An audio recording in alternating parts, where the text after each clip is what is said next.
Hello student. तो आज हम लोग पीरियोडिक टेबल के लेक्चर नंबर 3 में बहुत इंपॉर्टेंट कॉन्सेप्ट स्टडी करने वाले हैं। आज हम लोग सीखेंगे एटॉमिक रेडियस के विषय में।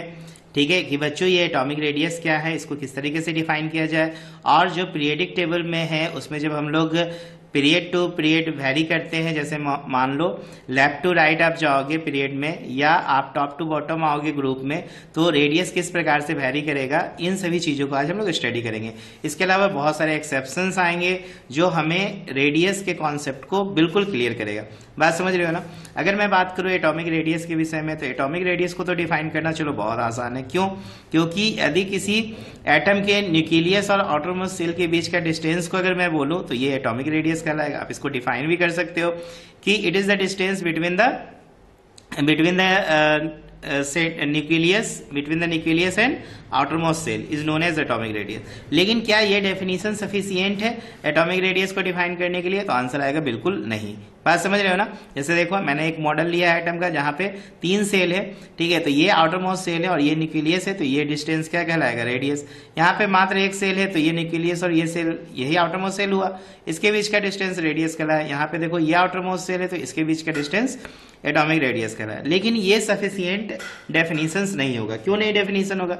बच्चों एटम की साइज इतनी छोटी होती है कि आप उसमें न्यूक्लियस के सेंटर और आउटरमोस्ट के सेल के बीच का एग्जैक्ट डिस्टेंस निकाल पाना जो है संभव नहीं होता है। बात समझ, बिल्कुल आइसोलेटेड होते हैं ना, तो ये डेफिनेशन सफिशिएंट नहीं होगा। एक ये रीजन आप दे सकते हो, because atom is too small just like to be isolated.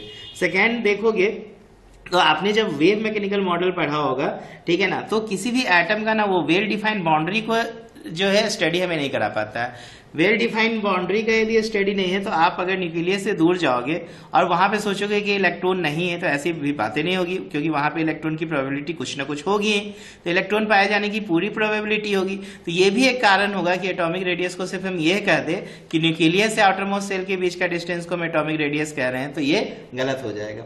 तीसरा पॉइंट आप ये भी याद रख सकते हो कि अगर हम एटम के इर्द गिर्द एटम को स्टडी करें तो एक एटम अपने इर्द गिर्द वाले जो एटम है उससे भी तो बहुत ज्यादा प्रभावित होता है, तो उसके भी इलेक्ट्रॉन्स क्या हो सकते हैं? रिपेल कर सकते हैं। उसके भी न्यूक्लियस एक दूसरे को क्या करेंगे? रिपेल करेंगे। तो सिर्फ इतना कह लेना कि it is the distance between the nucleus of atom and outermost cell, तो ये तो कहना गलत होगा। तो देखो मैंने 3 पॉइंट्स आपको बताया जो एटॉमिक रेडियस का ये डेफिनेशंस बहुत ज्यादा सटीक नहीं क्लियर करता है, ठीक है ना। तीसरा आप ये भी बता सकते हो कि एटम का जब हम बॉन्डिंग कराते हैं, ठीक है ना, तो उसके साइज में भी क्या होता है ना, वेरी हो जाते हैं। क्योंकि देखो एटम है, वो इलेक्ट्रॉन का लॉस करेगा, गेन करेगा। इलेक्ट्रॉन के लॉस या गेन करने से क्या हो जाता है ना, उसकी रेडियस वेरी कर जाती है। तो सिर्फ इतना कह देना किसी एटम का न्यूक्लियस और आउटरमोस्ट सेल के बीच के डिस्टेंस को एटॉमिक रेडियस कहेंगे, तो ये गलत होगा। क्लियर है ना। चलो अब देखो एटॉमिक रेडियस, इतनी सारी कहानी सुनने के बाद आपको पता चला होगा कि एटॉमिक रेडियस का आखिर एक्चुअल डेफिनेशन क्या होगा। तो अगर मैं बात करूं तो डिफरेंट टाइप्स के आप रेडियाई आपने पढ़ा होगा, जैसे कि आपने कोवैलेंट रेडियाई का नाम सुना होगा, ठीक है ना, कोवैलेंट रेडियस। आपने सीखा होगा वैन डेर वाल रेडियस, ठीक है ना, वैन डेर वाल रेडियस सुने हो ना, वैन डेर वाल्स रेडियस, ठीक है। तीसरा आपने सुना होगा कि मेटेलिक रेडियस, ठीक है। मेटेलिक रेडियस बोले तो क्रिस्टल रेडियस बोल सकते हो मेटेलिक रेडियस। इसके बाद आपने सुना होगा आयनिक रेडियस। क्या सुना है? Ionic radius. तो आयनिक रेडियस पे तो मेरा एक कंप्लीट लेक्चर बनेगा, ठीक है। आज हम लोग बेसिक पीरियोडिक टेबल में देखेंगे covalent, van der Waals radius, metallic radius के कॉन्सेप्ट को थोड़ा सा दिमाग लगाएंगे, देखेंगे कि आप पीरियोडिक टेबल में लेफ्ट से राइट जाते हो तो रेडियस किस तरह से वैरी करते हैं, या टॉप टू बॉटम आते हो तो रेडियस किस तरीके से वैरी करते हैं, और इसमें क्या कुछ एक्सेप्शंस होते हैं। ये सारी चीजों को आज हम लोग सीखेंगे। फिर भी यदि मान लो एग्जाम में आपसे पूछ देता है कि डिफाइन कोवैलेंट रेडियस या वैन डेर वाल रेडियस या मेटेलिक रेडियस, तो आप किस तरह से डिफाइन करोगे? तो मैं सिंपल सा बता दे रहा हूं, ठीक है ना। आप इसको वीडियो को पॉज करके लिख लेना कि कोवैलेंट रेडियस को किस तरह से डिफाइन करेंगे, या वैन डेर वाल या मेटेलिक रेडियस को। इस पे हम लोग सेपरेट लेक्चर बनाएंगे, इसलिए अभी हम लोग इसको छोड़ के चलेंगे, ठीक है ना। सेकेंड लेक्चर जो होगा रेडियस पे, ये आयनिक रेडियस पे ही बेस्ड होगा, ठीक है ना। तो परेशान नहीं होने का। कोवैलेंट रेडियस को समझो बच्चों। कोवैलेंट रेडियस को आप कैसे डिफाइन करोगे? तो it is defined as the one half of the distance between the centre of nuclei of two similar atom, ठीक है ना, टू सिमिलर एटम के सेंटर, देखो ये सेंटर हो गया, इसके बीच का जो एवरेज है, ठीक है ना, इसके बीच का जो एवरेज बोले तो वन हाफ, ठीक है, तो वन हाफ क्या हो जाएगा, inter nuclear distance between to bonded atom, क्या बोलोगे, inter nuclear distance, inter nuclear distance between to bonded atom, समझ रहे हो ना। तो ये हो जाएगा किसका डेफिनेशन, तो बच्चों कोवैलेंट रेडियस का डेफिनेशन हो जाएगा, क्लियर है ना। जैसे मान लो कि हाइड्रोजन, हाइड्रोजन एक कोवैलेंट बॉन्ड बनाता है, ठीक है। अब इंटरन्यूक्लियर डिस्टेंस कैसे निकालोगे, तो देखो मान लो एक हाइड्रोजन के ये एटम हो गए, दूसरा मान लो ये एटम हो गए, ये कोवैलेंट है, ठीक है ना, एक दूसरे से इलेक्ट्रॉन शेयर करके बनाता है, पढ़े हो ना, हाइड्रोजन एक इलेक्ट्रॉन से शेयर करेगा, तो देखो अपना ये डुप्लीट बना दिया ना हाइड्रोजन। तो ये यहाँ पे अगर देखो तो इसका एक सेंटर और इसका देखो ये सेंटर, ठीक है ना, ये दोनों के बीच का डिस्टेंस मान लो आपको बुक में दिया हुआ रहेगा कुछ इस तरीके से 74 पिकोमीटर, सपोज मैंने ये मान लिया, ठीक है। और इसके बीच का अगर मैं पार्ट देखूं, ठीक है ना, इसके सेंटर के बीच का डिस्टेंस अगर मैं निकालू तो इसका जस्ट हाफ कर दूंगा, तो इसका हाफ कर देंगे तो कितना हो जाएगा, 74 का आधा अगर करोगे तो 37 पिकोमीटर हो जाएगा, ठीक है ना।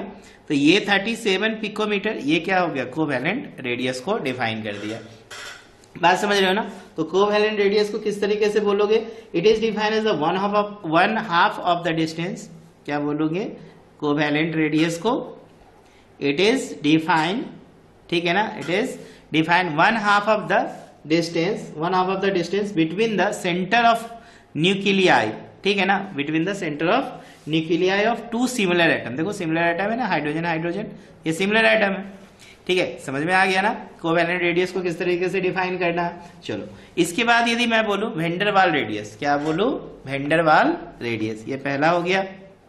दूसरा देखो वैन डर वाल रेडियस, चलो जल्दी जल्दी ये सब डेफिनेशंस को समझ लो, फिर हम लोग डायरेक्ट ट्रेंड पे आते हैं कि आखिर रेडियस में क्या कुछ कॉन्सेप्ट है, प्रेडिक्टेबल में क्या कुछ एक्सेप्शन है, इन सभी बातों पे डिस्कस करेंगे। अब देखो वैन डर वाल रेडियस, वैन डर वाल रेडियस को किस प्रकार से डिफाइन करोगे बच्चों, तो बोलना it is defined as the half of the internuclear distance between two adjacent atom of same element, देखो एक ही एलिमेंट के दो जो एडजेसेंट एटम होंगे, जस्ट मान लो ऐसे, एक ही एलिमेंट में तो बहुत सारे एटम होते हैं ना, पढ़े हो ना, एक एलिमेंट में अगर देखो तो एक मोल में 6.022 इंटू 10⁻23 एटम होते हैं, और मैं तो आपको सिंपल सा दो एटम के विषय में बात कर रहा हूँ।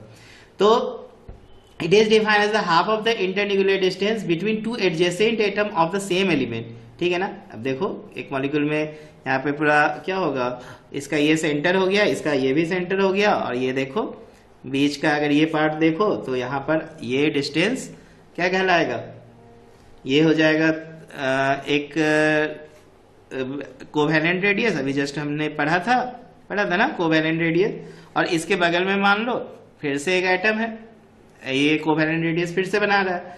अब हमें क्या करना है कि इसका और इसका सेंटर का हाफ कर देंगे, तो देखो ये जो डिस्टेंस हो जाएगा बच्चों, ये यही कहलाएगा वैन डर वाल रेडियस, क्या कहलाएगा, वैन डर वाल रेडियस, समझ में आ रहा है ना, क्लियर हुआ ना। वैन डर वाल रेडियस किसको बोले, क्योंकि यहाँ पे भी अगर देखोगे तो इसके और इसके सेंटर के बीच क्या बनेगा, कोवैलेंट रेडियस बनेगा, क्या बनेगा, कोवैलेंट, और ये दोनों के बीच का सेंटर का हाफ कर दो तो ये रेडियस क्या बन गया, वैन डर वाल रेडियस बन गया। Is it clear.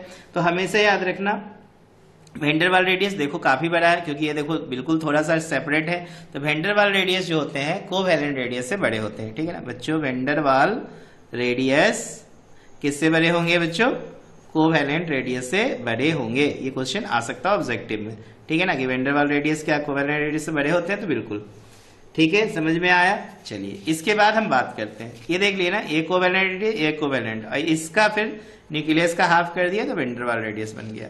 अब हम तीसरा बात कर लेते हैं मेटेलिक रेडियस के विषय में, ठीक है, किस पर बात करते हैं, तीसरा मेटेलिक रेडियस या क्रिस्टल रेडियस, ठीक है। तो देखो बच्चों मेटेलिक रेडियस कैसे फाइंड करोगे, तो इसमें बहुत सिंपल सा है, it is defined as the half of the internuclear distance between two adjacent atom of metallic lattice, ठीक है ना।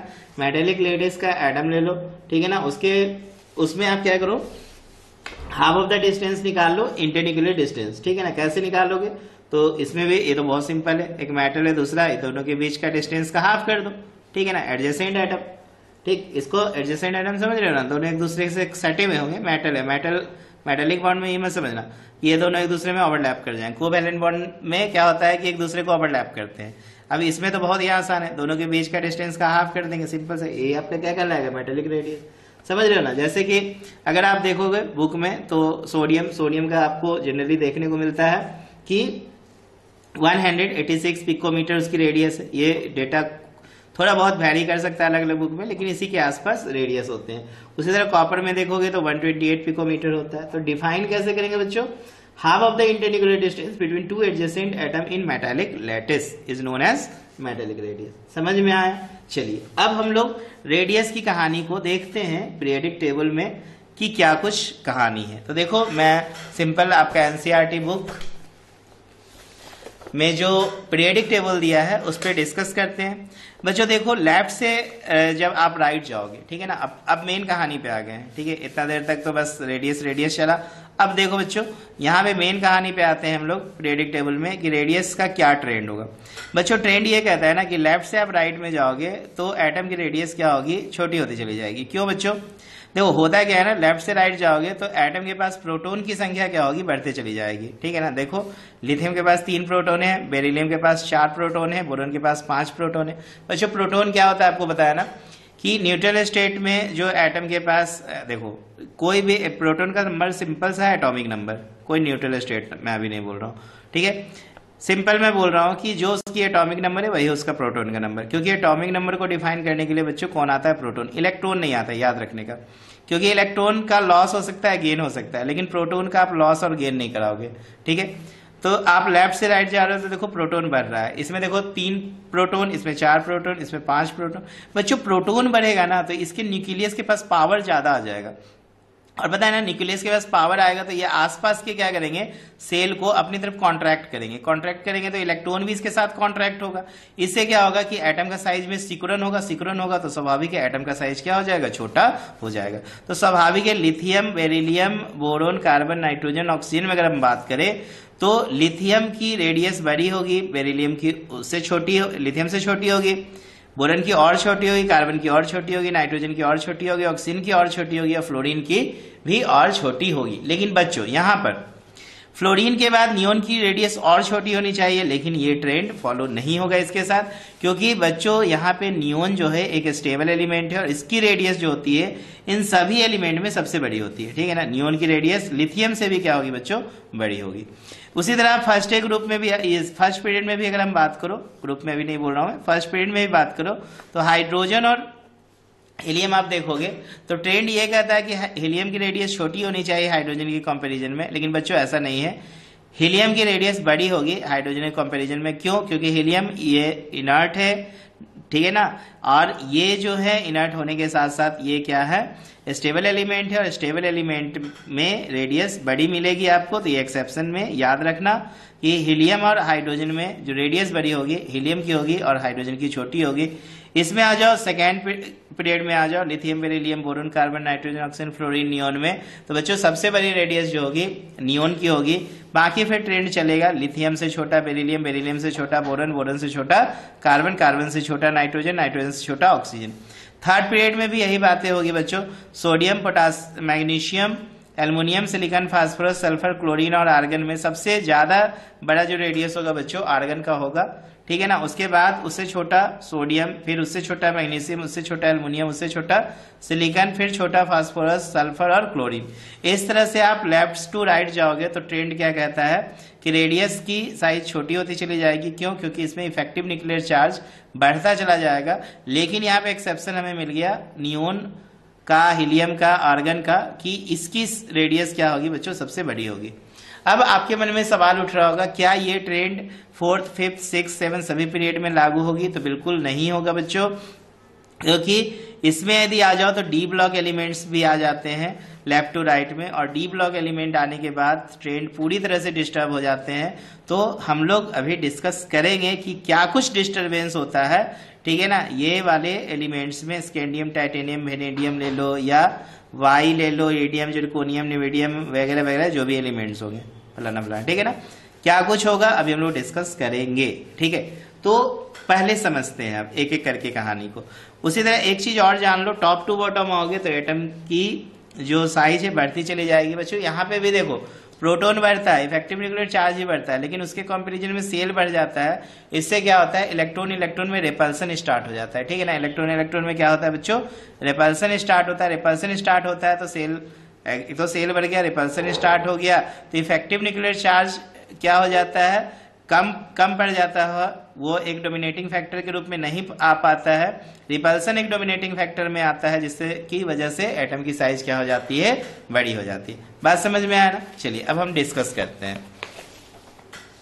देखो बच्चों, अगर आप देखोगे, एक पहला तो हाइड्रोजन हीलियम वाली मैंने आपको कहानी बता दिया। अब अगर मैं आपको बता दूं सेकेंड पीरियड में, जैसे सेकेंड पीरियड में देखो बच्चों कौन कौन से एलिमेंट्स, ठीक है। देखो लिथियम है, बेरिलियम है, बोरोन है, कार्बन है, नाइट्रोजन है, ऑक्सीजन है, फ्लोरीन है और नियोन है। बात समझ रहे हो ना। तो देखो इसका अगर आप न्यूक्लियर चार्ज देखो तो इसमें +3 मिलेंगे, +4 मिलेंगे, +5, +6, +7, +8, +9, +10, ठीक है ना। अगर इसकी रेडियस यदि आप ढूंढोगे, ठीक है ना, आप इंटरनेट पे देखो, बुक में देखो, तो आपको इसकी रेडियस देखो मिलेगी 152, ये 111, ठीक है ना। ये देखो 88 मिलेगी, ठीक है। ये आपका 77 मिलेगा, ये 75, ये 74, ये 72 और ये देखो 160। ये जो भी पिकोमीटर में शायद रेडियस दिए हुए होते हैं। तो बच्चों ये 160 आ गया। देखो इससे क्या साबित हुआ, इससे साबित हुआ कि ये जो एक्सेप्शन वाला कॉन्सेप्ट होगा, ठीक है ना। तो याद रखना, लेफ्ट टू राइट में जाओगे तो क्या होगा, नट गैस जो आप देख रहे हो, helium, neon, argon, krypton, xenon, radon, ये सब में आपको क्या देखने को मिलेगा कि इसकी साइज क्या होगी, नियॉन की, आर्गन की, ठीक है, हीलियम की, ये सब बड़ी हो जाएगी उस पर्टिकुलर पीरियड में। बात समझ रहे हो ना, क्लियर हो रहा है। इसी तरह आप इसका ग्राफ भी आप वर्कआउट कर सकते हो। ग्राफ भी कभी कभी क्या होता है एग्जाम में दिया जाता है बनाने के लिए, तो हम लोग एलिमेंट का एटॉमिक नंबर, ठीक है ना, और एटॉमिक रेडियस को लेके ग्राफ को क्या कर सकते हैं, ड्रॉ कर सकते हैं। समझ में आ रहा है ना। देखो ये बराबर कभी कभी एग्जाम में आ सकता है, 2, 4, 6, 8, 10 इस तरह से ले लो। फिर रेडियस देखो कितना पे जा रहा है, 74 तो 60 से स्टार्ट कर देते हैं, 60 ले लिए, 80 ले लिए, 100 ले लिए, 120 ले लिए, 140 ले लिए, 160 ले लिए। अब 160, ठीक है। अब देखो इसका नियॉन 10 है, ठीक है ना, 10 है तो 10 है तो क्या हो जाएगा बच्चों, यहाँ पे देखा जाए तो 10 और 10 क्या है इसका, ये इसका एटॉमिक नंबर है, ठीक है ना। ये क्या है बच्चों, एटॉमिक नंबर, बोले तो प्रोटॉन का number, that is atomic number, ठीक है ना। तो देखोगे तो 10 जो है ये सीधे ऊपर चले जाएंगे, ठीक है ना। ये देखो यहाँ पर आएगा 160 के सामने, देख रहे हो ना यहाँ पर। लेकिन अगर आप बात करो ये सब लिथियम के बारे में अगर बात करो तो लिथियम देखो 3 है जस्ट इसके बाद यहाँ 2 और 4 के बीच में, लेकिन 152 के आसपास आ रहा है। तो 152 देखो यहाँ पर आएगा 140 के ठीक थोड़ा सा ऊपर आएगा। फिर अगर देखो बेरिलियम का देखो, बेरिलियम 4 है, ये 111 के आसपास आएगा। तो 111 देखो यहाँ पर 100 के ठीक आसपास रहेगा, 104 यहाँ पर। इसके बाद यदि देखो बोरोन 5 है, 5, 4 और इसके बीच आ गया, ये 88 पे रहेगा कुछ इस तरह से, ठीक है। फिर देखो बोरोन कार्बन के देखो 6 कितना पे है, तो 77 पिकोमीटर में आ रहा है, तो 77 कुछ इस तरह से आ जाएगा यहाँ पे 80 के जस्ट नीचे, समझ रहे हो ना, 6 और 80 के जस्ट नीचे। उसी तरह नाइट्रोजन आ जाओ, 7 है इसमें और ये 75 पे आएगा, तो कुछ 70-75 यही आसपास रहेगा, ठीक है। फिर अगर ऑक्सीजन आ जाओ तो ऑक्सीजन देखो 8 है, 8 किस पे आएगा, 74 पे, तो ये भी जो है कुछ इसी आसपास रहेगा ना। अब फ्लोरीन आ जाओ 9 है, 72, तो ये कुछ इस तरह से। तो देखोगे तो ये देखो तुमको इस तरह से ट्रेंड मिलेगा, क्लियर है ना। लेकिन इस बेचारा देखो इसमें ट्रेंड में नहीं आया, तो ये क्या चीज में बच गया, एक्सेप्शन में। ये किसका था, ये नियॉन का था। किसका था बच्चों, नियॉन का, ठीक है ना। तो ग्राफ में भी देखो नियॉन बाहर हो गया। क्यों बाहर हो गया बच्चों, क्योंकि ये ट्रेंड में फॉलो नहीं करता है। ओके, आई होप समझ में आ गया होगा। अब इसी तरीके से आप टॉप टू बॉटम आ जाओ। क्या चीज आ जाओ, टॉप टू बॉटम। जैसे मान लो लिथियम है, सोडियम है, पोटासियम है, रुबिडियम है, सीजियम है, ठीक है ना। यहाँ पे भी अगर देखो तो इसमें आपको रेडियस जो है एक्सपेरिमेंटल वैल्यू बुक में दिया हुआ मिल रहेगा।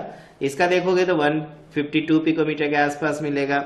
ये देखोगे तो 186, ये 231, ये 244, ये 262। तो इसमें आपको एक्सेप्शन नहीं देखने को मिल रहा है। क्यों नहीं देखने को मिल रहा है? क्योंकि टॉप टू बॉटम आ रहे हैं तो आप देख रहे हो कि रेडियस बढ़ रहा है। बढ़ने के कारण मैंने आपको बता दिया, इलेक्ट्रॉन इलेक्ट्रॉन में क्या होता है, रिपल्सन स्टार्ट हो जाता है। बात समझ रहे हो ना।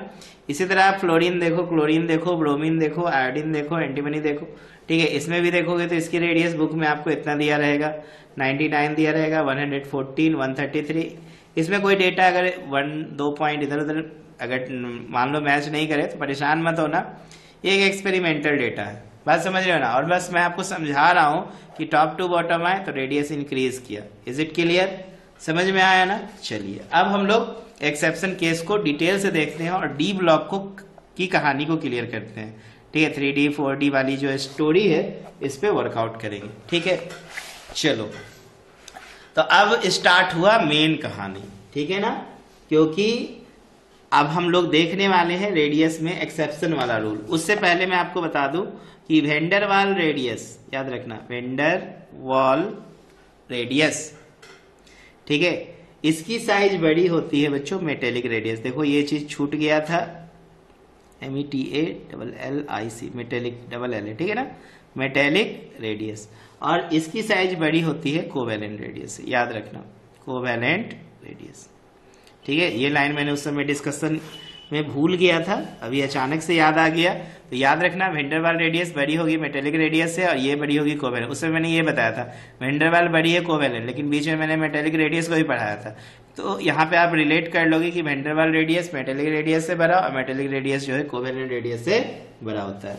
चलो एक्सेप्शन इन फर्स्ट पीरियड में हम लोग आ जाते हैं बच्चों, इन फर्स्ट पीरियड। तो अभी जस्ट मैंने आपको फर्स्ट पीरियड की एक्सेप्शन बता दिया है कि रेडियस ऑफ हीलियम जो होगा बच्चों, रेडियस ऑफ हीलियम वो बड़ा होगा रेडियस ऑफ हाइड्रोजन से, ठीक है ना।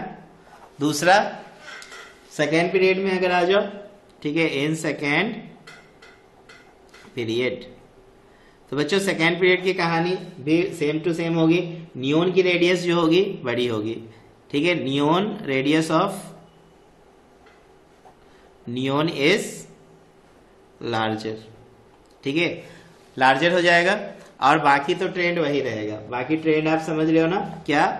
तो नियोन तो सबसे बड़ा हो गया, उससे बड़ा, उससे छोटा लिथियम, उससे छोटा क्या हो जाएगा बच्चों, बेरिलियम, बेरिलियम से छोटा बोरॉन, बोरॉन से छोटा कार्बन, कार्बन से छोटा नाइट्रोजन, नाइट्रोजन से छोटा ऑक्सीजन, ऑक्सीजन से छोटा फ्लोरीन, ठीक है ना। ये ट्रेंड होगा, ठीक। अगर कोई बोले कि ट्रेंड ऐसा लिखाओ, lithium greater than beryllium, greater than boron, greater than carbon, greater than nitrogen, greater than oxygen, greater than fluorine, greater than neon, तो ये ट्रेंड फॉलो नहीं होगा क्योंकि नियोन की रेडियस सबसे बड़ी है। क्लियर है ना। चलो सेकेंड पीरियड समझ में आ गया। अब क्या प्रॉब्लम्स होगा, आगे बढ़ते हैं डी ब्लॉक की तरफ, 3D ब्लॉक, ठीक है। ये 3D में क्या कुछ कहानी होने वाला है। देखो बच्चों यहाँ पे मैं सब एलिमेंट लिख रहा हूं, जैसे स्कैंडियम मैंने लिखा, टाइटेनियम लिखा, वेनेडियम लिखा, क्रोमियम लिखा, मैग्नीज लिखा, आयरन लिखा, कोबाल्ट लिखा, निकल लिखा, कॉपर लिखा और जेडन लिखा, ठीक है ना। देख लो पीरियोडिक टेबल जब आप देखोगे बच्चों तो देखो पहले स्कैंडियम आया ना, देखो scandium, titanium, vanadium, chromium, manganese, iron, cobalt, निकल, कॉपर, जेडन, ठीक है ना। तो मैं थर्ड पीरियड बता रहा हूं, उसी अकॉर्डिंग फोर्थ को भी डिस्कस करेंगे, ठीक है। देखो जैसे यहाँ पे आपको ट्रेंड के अकॉर्डिंग अगर चलते तो क्या होता बताओ, स्कैंडियम का रेडियस सबसे बड़ा होता है और सबसे छोटा किसका हो जाता है, ये जिंक का हो जाता है ना। लेकिन गलत, ठीक है ना। गलत क्या है बता रहे हैं बच्चों, यहां तक ट्रेंड चलता है, यहां तक एटॉमिक रेडियस डिक्रीज करती है, एटॉमिक रेडियस डिक्रीजेस, ठीक है, डिक्रीजेस, याद रखना। यहां तक रेडियस क्या होगी बच्चों, डिक्रीज करेगी। लेकिन क्रोमियम से लेके अगर कोबाल्ट तक देखो, ठीक है ना, तो और ऑलमोस्ट जो होते हैं ना बच्चों इसकी रेडियस करीब करीब कांस्टेंट होती है, ठीक है ना। तो एटॉमिक रेडियस जो हो जाएगी ऑलमोस्ट क्या होगा बच्चों, कांस्टेंट होगा। क्या होगा, कांस्टेंट। फिर यहां पे अगर देखोगे तो यहां पे आपको एटॉमिक रेडियस ना बढ़ता हुआ दिखाई देगा, देखो जबकि घटना चाहिए, लेकिन यहाँ पे एटॉमिक रेडियस क्या हो रही है, एटॉमिक रेडियस इंक्रीज कर रही है, ठीक है ना। क्या कर रही है बच्चों, इंक्रीज कर रही है अप टू कहां तक, Zn तक। क्लियर है ना। अब तो बहुत टेंशन, अब सबसे बड़ा क्या टेंशन है बताओ, कि किसको किधर रखे, इधर घट रहा है, इधर कांस्टेंट है, इधर बढ़ रहा है, ठीक है, तो प्रॉब्लम होता है। ठीक, तो देखो क्या प्रॉब्लम है, हम सबको डिस्कस करते हैं। देखो स्कैंडियम, टाइटेनियम और वेनेडियम की कहानी को पहले क्लियर करते हैं। यहां तक तो ट्रेंड बिल्कुल सही है। क्यों सही है, क्योंकि यहाँ पे ZeFF क्या होगा, ज्यादा हो जाएगा, किससे, इलेक्ट्रॉन इलेक्ट्रॉन रिपल्सन से, ठीक है। Z effect, effective nuclear charge is greater than क्या होगा बच्चों, इलेक्ट्रॉन इलेक्ट्रॉन रिपल्सन। याद रहेगा ना कि इफेक्टिव न्यूक्लियर चार्ज जो होगा, न्यूक्लियर का पावर जो होगा, इलेक्ट्रॉन इलेक्ट्रॉन रिपल्सन से ज्यादा होगा। तो ये तो बिल्कुल सही अपने ट्रेंड को फॉलो किया, ठीक है। अब यहां पे क्या होगा, क्रोमियम, मैग्नीज, आयरन, कोबाल्ट के साथ बच्चों यहां पे Z ये फैक्ट जो होगा, ठीक है ना, ये करीब करीब, ये Z इफेक्ट जो होगा बच्चों करीब करीब इलेक्ट्रॉन इलेक्ट्रॉन रिपल्सन के बराबर होगा। तो चलो ये भी कहानी क्लियर हो गया। यही वजह है कि इसकी रेडियस जो है ऑलमोस्ट क्या है, सेम है। अब हम लोग मेनली आते हैं निकल, कॉपर और जिंक की कहानी में, ठीक है ना। तो चलो हम लोग बात करते हैं आगे, मैं पेज पलटता हूं, ठीक। एकदम चीजों को अच्छे से समझो, बहुत अच्छा इंटरेस्टिंग टॉपिक है ये। देखो निकल है, कॉपर है, Zn है बच्चों। जब इसका आप इलेक्ट्रॉनिक कॉन्फ़िगरेशन लिखोगे तो देखो ये D8 होगा, ये D10 होगा और ये भी D10 होगा। बोलो ऐसा क्यों, याद है बच्चों मैंने अबव प्रिंसिपल जब पढ़ाया था तो वहां पे कॉपर और क्रोमियम जो मैंने आपको बताया था, ये एक्सेप्शनल कॉन्फ़िगरेशन को फॉलो करता है। मैंने बताया था 4s1 3d10 होता है इसका अंतिम इलेक्ट्रॉन यहाँ पे भी 4s1 3d5 होता है, याद है। ये सब एक्सेप्शनल कॉन्फ़िगरेशन को क्या करता है, फॉलो करता है। तो यहाँ पे क्या हो गया ना बच्चों, ये D फुलफिल हो गया, कॉपर क्या हो गया, कॉपर का D ऑर्बिटल फुलफिल हो गया और जिंक का भी D ऑर्बिटल क्या है, फुलफिल हो गया। बात समझ रहे हो ना। तो यही यहाँ पे एक तो ये एक्सेप्शन ये मिला, दूसरा क्या है कि हाई इलेक्ट्रॉन इलेक्ट्रॉन रिपल्सन हो जा रहा है, जिससे कि क्या हो रहा है, निकल से Zn तक एटॉमिक रेडियस बढ़ रही है। ड्यू टू क्या लिखोगे, due to high electron electron repulsion.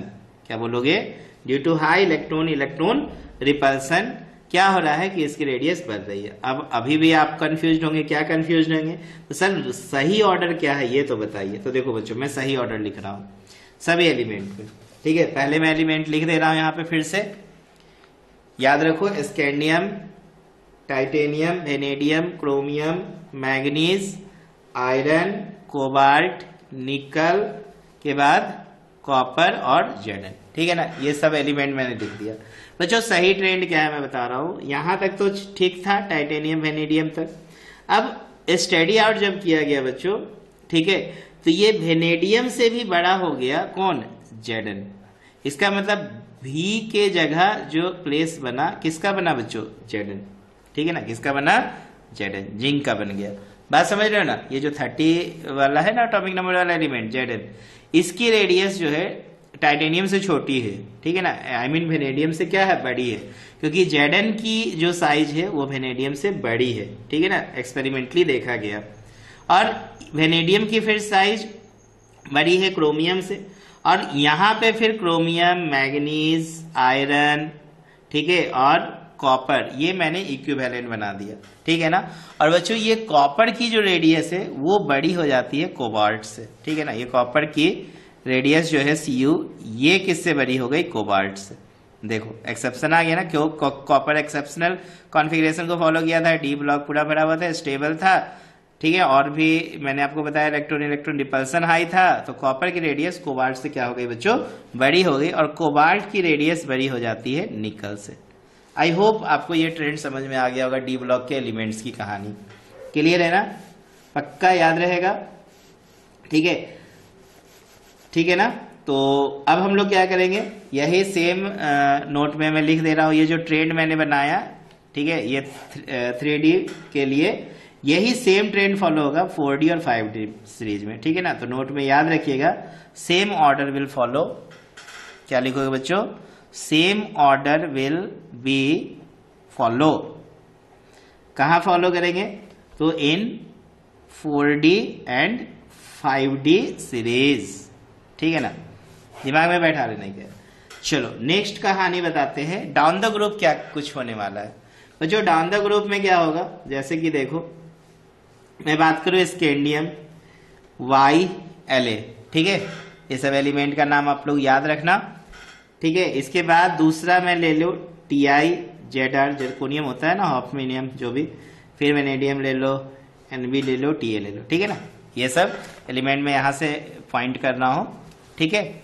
Scandium Y और L लेंथेनॉइड्स ग्रुप है ना, लेंथेनॉइड सीरीज में आते हैं, और ये सारे एलिमेंट, और ये सारे एलिमेंट जो है एक्टिनॉइड सीरीज में आ जाते हैं नीचे वाले, ठीक है।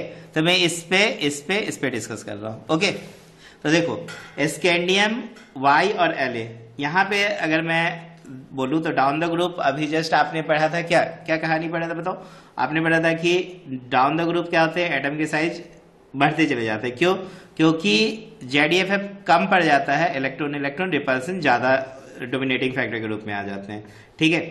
तो स्वाभाविक है ये La का साइज क्या होगा, बड़ा होगा, तो ठीक है La लेंथेनियम का साइज बड़ा होगा Y से, और इसकी साइज बड़ी हो जाएगी Y से, और ये बड़ा होगा स्कैंडियम से, समझ रहे हो ना। तो इसका मतलब क्या हो गया, La सबसे बड़ा हुआ, उससे छोटा क्या हो गया Y, और उससे छोटा क्या हो गया स्कैंडियम। बात समझ रहे हो ना, पक्का याद रहेगा स्कैंडियम Y और La में। लेकिन यहां पर कहानी कुछ चेंज होती है। देखो यहाँ पे Ti Zn और HF बड़ा होता है, HF बड़ा होना चाहिए किससे, अच्छा यहाँ Zn लिख दिया ना मैंने, सॉरी Zr होगा, क्या है Zr है, जर्कोनियम होता है ना, Zr होगा, Zr, ठीक है। तो यहाँ पे आपको ट्रेंड क्या होगा कि हॉफमेनियम जो होता है Zr से बड़ा होगा, ठीक है, और Zr टाइटेनियम से बड़ा होगा। लेकिन ये ट्रेंड क्या होगा बच्चों, गलत हो जाएगा। क्यों? क्योंकि HF बड़ा होगा Zr से, लेकिन ये जो होगा ना बच्चों, दोनों इक्विवेलेंट होगा, ठीक है। Zr और, गलत मैंने लिखा क्या, सॉरी, मैंने यहाँ पे टाइटेनियम जो है, टाइटेनियम इसको मैंने छोटा कर दिया, और Zr और इक्विवेलेंट क्या हो गया HF, ये दोनों इक्विवेलेंट हो गए। क्लियर है ना, ये छोटा हो गया और ये दोनों क्या हो गया बच्चों, इक्विवेलेंट हो गया। समझ में आ रहा है ना, ये क्या हो गया बड़ा, ठीक है ना, ये सबसे छोटा, और ये दोनों क्या हो गया इक्विवेलेंट। जबकि यहाँ पे ट्रेंड ये होना चाहिए था ना, ये होना चाहिए था, लेकिन ये ट्रेंड क्या हो गया, गलत हो गया। इसी तरह इसमें आ जाओ, इसमें भी वही कहानी होती है, ठीक है। वेनेडियम की साइज छोटी हो गई, ठीक है, किससे, Nb से, और ये दोनों इक्विवेलेंट हो गया, ठीक है।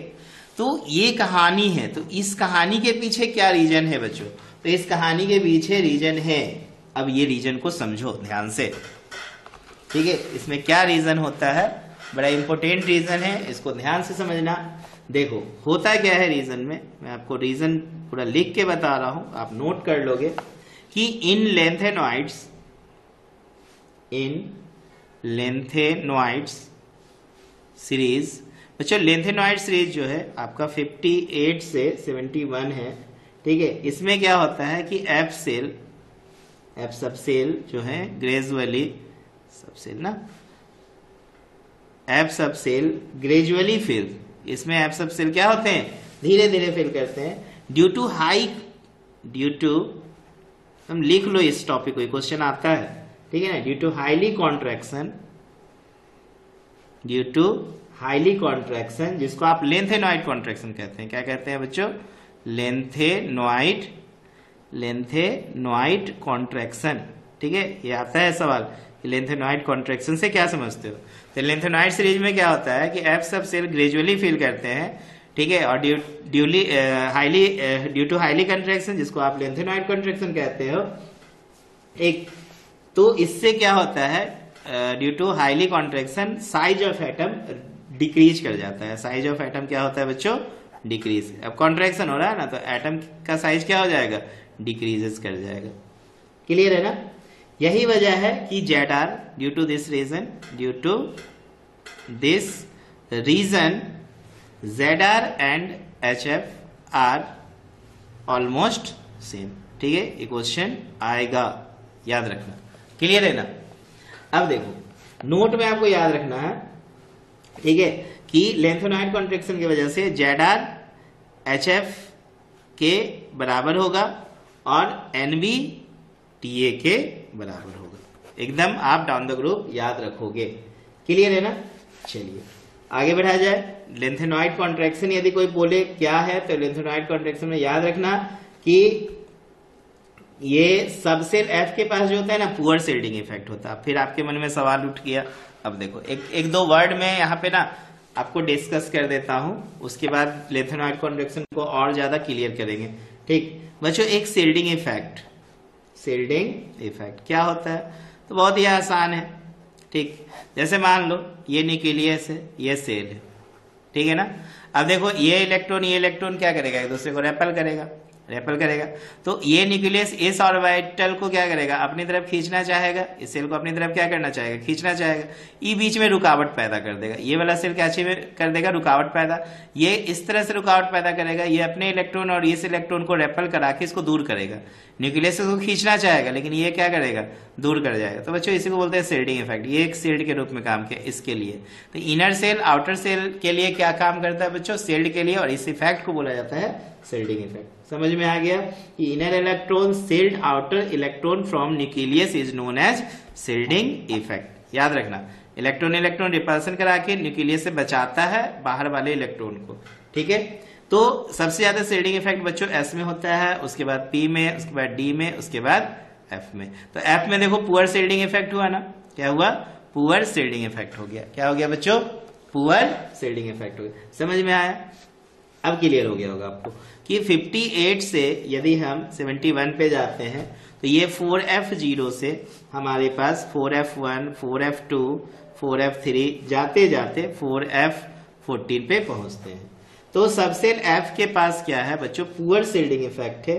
It can not shield outer electron. ठीक है ना। अब देखो F के पास due to poor shielding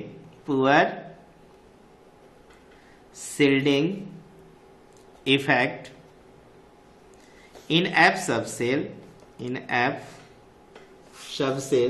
it cannot shield,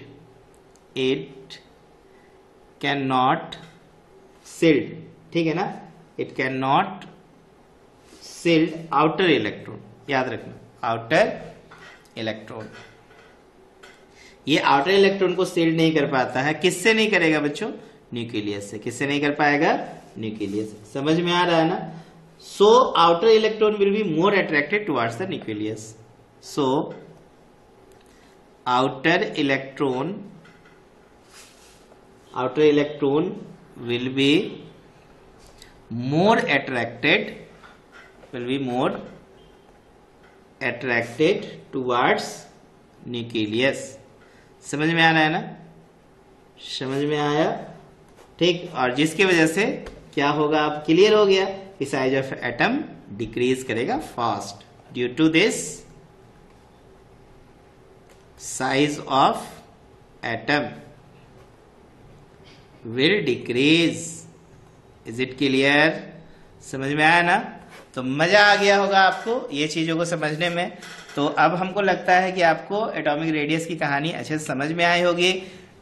और एटॉमिक रेडियस में मैंने आपको ये तीनों के विषय में बताया, van der Waals radius, metallic radius और कोवैलेंट रेडियस। तो आई होप अच्छे से आप मेहनत भी करोगे इस चीज के लिए। नेक्स्ट क्लास हम लोग का बहुत ही खूबसूरत होगा, क्योंकि नेक्स्ट क्लास में हम सीखने वाले हैं आयनिक रेडियस के कॉन्सेप्ट। चलो आज के लिए इतना ही।